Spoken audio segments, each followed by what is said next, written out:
تو اب جماعت اسلامی کیا ہے؟ سیاسی مذہبی جماعت ہے یا آپ کیسے دیکھتے ہیں جماعت اسلامی کا؟ آپ نے پورا ارتقا دیکھا اتنے سالوں میں،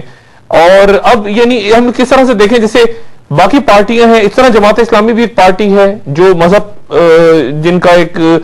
نعرہ ہے اور ظاہر منشور میں ان کے مذہب سب سے اوپر ہے، لیکن جو دنیا کی صورتحال ہے مولانا صاحب اس میں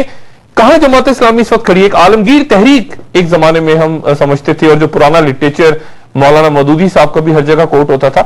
آج کی جماعت اسلامی کہاں فٹ ہو رہی ہے اس میں؟ عرض کر رہا ہوں جماعت اسلامی کبھی بھی عالمگیر تحریک نہیں تھی، اصل میں ایک خاص وقت میں پوری دنیا میں اس قسم کی جو تحریکیں ابھری ہیں وہ ایک خاص وقت پر تاریخ کا ایک تقاضا تھا کہ جیسے جیسے کولونیل رول ختم ہو رہا تھا اور مسلمان آزاد ہو رہے تھے، تو جیسے آدمی خواب سے جاگ جائے اسے یاد آئے تو اسے وہ معلوم ہوا ہمارا بھی ایک نظام ہوتا تھا، ہمارے قوانین ہوتے تھے، ہماری شریعت ہوتی تھی، تو ایک احیاء اسلام کا جذبہ جو ہے پورے عالم اسلام میں شروع ہوا ہے۔ اس میں انڈونیشیا میں مسلمی پارٹی تھی، اور یہ جو انڈیا میں جماعت اسلامی تھی، ایران میں فدائیین تھے، عالم عرب کی بہت بڑی تنظیم الاخوان المسلمین، یہ ان میں کوئی بیت النازون تھا اس وقت، وہی ان میں سے کوئی کسی دوسری جماعت کی شاخ تھی، تو اس میں لیکن مرکز زیادہ بڑا ہے، عرب ورلڈ کا مرکز نیا مصر، وہ ثقافتی امام ہے عالم عرب کا، تو وہاں کے الاخوان المسلمین نے بڑی اہمیت حاصل کی اور آج بھی ہے۔ اور یہ جو برٹش انڈیا تھا اس کے بن گیا یہ علاقہ جو ہے ساؤتھ ایشیا، یہ بن گیا تھا عجمی مسلمانوں کا فکری ثقافتی تہذیبی امام، اور یہاں پر بھی جماعت اسلامی نے جو ہے پھر بڑا ایک لٹریچر پیدا کیا، باقی کسی اور تنظیم یا جماعت کے پاس کوئی ایسا منظم لٹریچر نہیں تھا، مولانا مودودی نے وہ پیدا کیا ہے اور اس پر ایک بڑی مضبوط جماعت انہوں نے بنائی جی۔ لیکن یہ کہ ان سب کے درمیان اب کچھ لائزون ہو جاتا ہے، مل جاتے ہیں ایک دوسرے سے، لیکن یہ کہ ان کا کوئی تعلق تنظیمی نہیں ہے،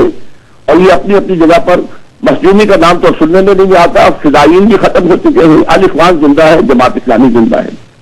اچھا ڈاکٹر صاحب، پیچھے مڑ کے جب تاریخ میں دیکھتے ہیں اس وقت آپ نے کہا کہ 50-40 کی دہائی میں اخوان المسلمون ابھری، اب ہم پیچھے پلٹ کے دیکھتے ہیں تو ایک تاثر ایسا بنتا ہے، میں غلط اگر ہوں تو آپ تصحیح کریں، کہ اس دور میں چونکہ کولڈ وار چل رہی تھی اور عرب نیشنلزم کو سوویت یونین سپورٹ کر رہا تھا، جمال عبد الناصر اور یہ جو قوتیں تھیں شام میں اور عراق میں اور باقی جگہوں پہ، ان کے پیچھے سوویت یونین تھا،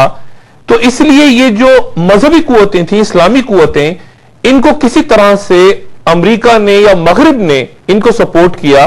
اسلام کے نام پہ جو تحریکیں جنم لے رہی تھیں، تاکہ عرب نیشنلزم جو کہ سوویت سپورٹڈ تھا ان کو ختم کیا جا سکے۔ ہمارا خیال یہ تھا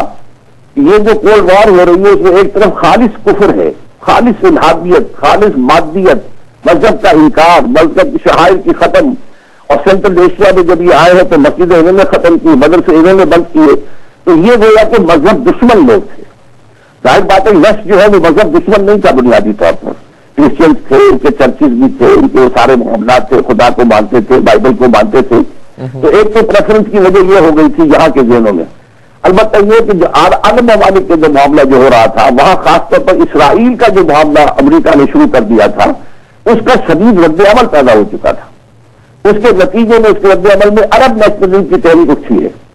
پہلے تو اس نیشنلزم کی تحریک کو اٹھایا تھا انگریزوں ہی نے، ترکوں کے خلاف استعمال کیا تھا پہلی جنگ عظیم میں، عرب نیشنلزم ورسس ترکش نیشنلزم، لیکن اس کے بعد پھر اسرائیل کے قیام میں جو ہے وہ جو ایک صورتحال پیدا کر دی، تو اب عربوں کے اندر یہ دوسرا خیال جو ہے اس سے زیادہ جڑ پکڑا، اور امریکہ کے مقابلے میں پھر وہ روس کی طرف انہیں دیکھنا پڑا کہ جتنی ہماری جو ہے جتنی مونارکیز ہیں وہ تو سب امریکہ اور امریکہ کے پچھو تھے، اور وہ کمیونزم کے خوف سے کانپ رہے تھے، اور انہیں تو پروٹیکشن چاہیے تھی کہ کسی طریقے سے، جیسے کہ آج بھی انہیں پروٹیکشن چاہیے، انہیں اپنے عوام کی طرف سے بھی اندیشے ہوتے ہیں، انہیں ایران کی طرف سے بھی سب سے بڑا اندیشہ یہ ہے یہ ہماری جو ہے ملوکیتوں کو ختم کر دیں گے، تو اس حوالے سے مختلف جگہوں پر مختلف ریئیکشن ہوا ہے، لیکن یہ میں نہیں جانتا کہ انگریزوں نے یا امریکہ نے ان تحریکوں کو سپورٹ کیا ہو، جس آئی ڈونٹ نو، ممکن جو ہے کسی جگہ پر کیا ہو۔ اگر جمال عبد الناصر اٹھے عرب نیشنلزم کی تحریک لے کے اسرائیل کے خلاف، تو ان کو یہاں سے وہ عرب نیشنلزم کی بات کر رہے تھے، تو یہاں سے اسلام کا نعرہ لگا کہ شاہ فیصل اٹھے اور جمال عبد الناصر کو ختم کر دیا۔ اور اگر آپ 40 سے پہلے چلے جائیں ڈاکٹر صاحب، جیسے آپ نے نشاندہی کی، تو اس وقت حسن البنا یا جمال الدین افغانی، تو اس وقت وہ جو خلافت عثمانیہ کا خاتمہ ہو رہا تھا اس میں ان کا رول کہ جی برٹشرز ان کے پیچھے تھے، وہ بھی ایک ہسٹری کے اندر کچھ ڈسپیوٹڈ سا ہے، تو اس تناظر میں آپ کیسے دیکھتے ہیں؟ حسن البنا نے اسلامی تحریک اٹھائی تھی اور یہ خود جمال عبد الناصر جو ہے ان کے ساتھیوں میں سے تھا، لیکن یہ تو اس کے بعد جب ان کا ریئیکشن ہوا ہے اور جب محسوس ہوا اس کو خطرہ کہ میری حکومت کو الاخوان سے خطرہ ہو سکتا ہے، تب اس نے ان کے اوپر کریک ڈاؤن کیا، انہیں جیلوں میں ڈالا، انہیں پھانسیوں پہ چڑھایا. تو تمام عالم اسلام میں جو مسلمان تحریکوں کا، اسلامی تحریکوں کی جو تھی ہمدردیاں، وہ پھر ظاہر بات ہے کہ وہ تو الاخوان کے ساتھ تھی، لیکن ناصر کے ساتھ ہوتی. اس حوالے سے ایک ہے انٹرنیشنل گلوبل پالیٹکس کے اعتبار سے دیکھنا، اور ایک ہے کہ مسلمانوں کی اپنی ملی سیاست کے اعتبار سے دیکھنا. ان دونوں کے درمیان بڑا فرق ہے. اچھا یہ بتائیے گا ڈاکٹر صاحب، اب جماعت اسلامی آج کہاں کھڑی ہے؟ ایک تو ماچھی گوٹ 50 سال پہلے اراکین کا اجتماع، کیا اس کے بعد یہ اب اراکین کا اجتماع ہو رہا ہے یا درمیان میں بھی کبھی اراکین کا اجتماع ہوا ہے؟ جماعت اسلامی میں پالیسی کے بارے میں جو بحران اس وقت پیدا ہوا تھا، اس طرح کا بحران اب پیدا ہوا ہے. اچھا، اس وقت اسی لیے میں ماچھی گوٹ کے اجتماع کے بعد میں علیحدہ ہوا ہوں. اب یہ ماچھی گوٹ دوسرا ہو رہا ہے، مقام تو دوسرا ہے، نام اس کا اور ہے، لیکن یہ اس کے بعد جو ہے پہلا اجتماع ہو رہا ہے.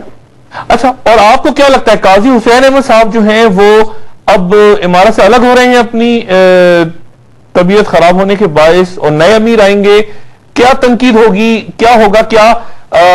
اپنے اوپر تنقید کریں گے امیر اور شورا کے اراکین، غلطیاں تسلیم کریں گے، یا آپ کو لگتا ہے اسی طرح سے آگے بڑھ جائیں گے؟ دونوں امکانات موجود ہیں. میری تو دعا ہے کہ جماعت اسلامی ذرا بنیادی طور پر یہ حضرات غور کر سکیں. اور میرے نزدیک جو بلنڈر ہوا تھا، اور وہ یہ ہے کہ انتخابی سیاست جس کو کہ ہم کہتے ہیں پاور پالیٹکس، اس سے اپنے آپ کو وڈرا کر کے اپنے اوریجنل جو ریولیوشنری میتھڈالوجی پر ہے لے آئے تو اس کا پھر مستقبل بہت روشن ہے انشاءاللہ. لیکن اگر اسی لائن پر چلے ہوئے تو رفتہ رفتہ اس کا خاتمہ ہو رہا ہے، اس میں لال پیدا ہو چکا ہے. اب وہ جو ہے یکسوئی لوگوں کے اندر نہیں ہے، اب اس نظم کی وہ پابندی بھی نہیں ہے. جماعت اسلامی کے ایک نائب امیر چودھری رحمت اللہ کا ابھی انٹرویو شائع ہوا ہے جماعت ہی کے ایک پرچے میں، کراچی میں جسارت کا خصوصی ایڈیشن، اس میں انہوں نے جو ہے صاف کہا کہ ہاں ہمارے ہاں اس میں لال آ چکا ہے، اب جو ہے نظم کا تانا بانا بھی کمزور ہے وغیرہ وغیرہ، یہ چیزیں وہ مان رہے ہیں سارے. اس لیے کہ یہ سیاست اصل میں یہ سیاست کے لیے بنی نہیں تھی، اس کا تنظیمی ڈھانچہ سیاسی نہیں ہے. اگر آپ کو سیاست کا کھیل کھیلنا ہے تو آپ کو اپنی ممبرشپ اوپن کرنی چاہیے. اب آپ یہ کہیں یہ نمازی نہیں ہے، یہ ہمارا رکن نہیں بن سکتا، تو کیا مسلم لیگ اس طریقے سے چل سکتی تھی؟ کوئی قومی موومنٹ چل سکتی ہے اس طرح سے؟ اب انہوں نے اپنا اسٹرکچر تو وہی رکھا ہوا ہے اور چاہتے ہیں وہ بھی الیکشن کے ذریعے سے آنا. تو ان کا تو صورت یہ ہے کہ وہ کوا چلا بور کی چال تو اپنی چال بھی بھول گئے. ڈاکٹر صاحب آپ کا بہت شکریہ، اور انشاءاللہ آپ سے بات ہوتی رہے گی. ایک بھرپور اور منظم مذہبی سیاسی جماعت یعنی جماعت اسلامی کے حوالے سے آئندہ بھی بات ہوگی، اور کوشش ہوگی کہ جماعت اسلامی کے اہم رہنما، اہم اسکالرز خود پر ہوتی تنقید کے جواب سے ہمیں اور دوسروں کو آگاہ کریں. اگلے پروگرام میں انشاءاللہ آپ سے پھر ملاقات ہوگی. اپنا دوستوں، رشتہ داروں، گرد و نواح کے لوگوں کا سب کا خیال رکھیے گا. اللہ حافظ.